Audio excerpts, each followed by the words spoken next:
Are you seeing the Network Connection Broker DLL missing from your system directory? I'm Sophie Chen, a Windows System Specialist.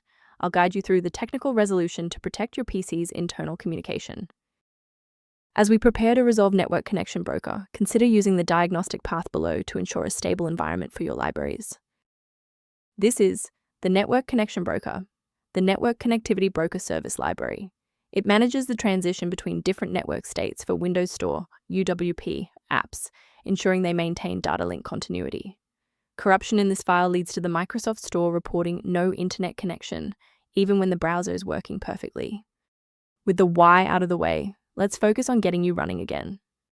This is a core Windows system file issue.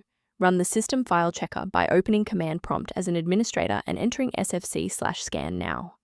Windows will scan your system and automatically repair missing or corrupted core files such as Network Connection Broker DLL. If the application still won't initialize, we need to shift our focus to how the Windows loader is interacting with the library. A system reboot is a reliable way to clear away zombie processes that might be interfering with Network Connection Broker. It's a low-impact step that ensures your operating system is starting with a synchronized environment. Before you restart, please bookmark this video or click the like button so that it's waiting for you in your library for the next step. Following the restart, if the diagnostic status remains unchanged, please execute the commands in Step 3.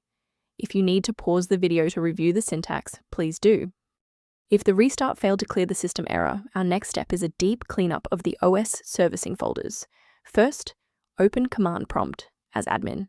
Second, you're going to type DISM /cleanup-image/image/restore health, then hit Enter. Why are we doing this? Well, uses Microsoft's remote server repository to overwrite damaged system source files and restore your OS framework to its original state. Let's look at a key safety rule that will keep your PC protected while we address this error. I strongly advise you to prioritize system safety by avoiding manual swaps of Network Connection Broker. Third-party DLL sites are a primary vector for hackers to inject ransomware directly into your operating system's core. Instead of relying solely on manual updates, you can maintain your system environment using a professional maintenance utility. For users who prefer structured maintenance, the link below references a tool related to managing Network Connection Broker dependencies. Your feedback is valuable. If this fix got Network Connection Broker working for you, please like the video and subscribe to stay informed on maintaining a secure environment.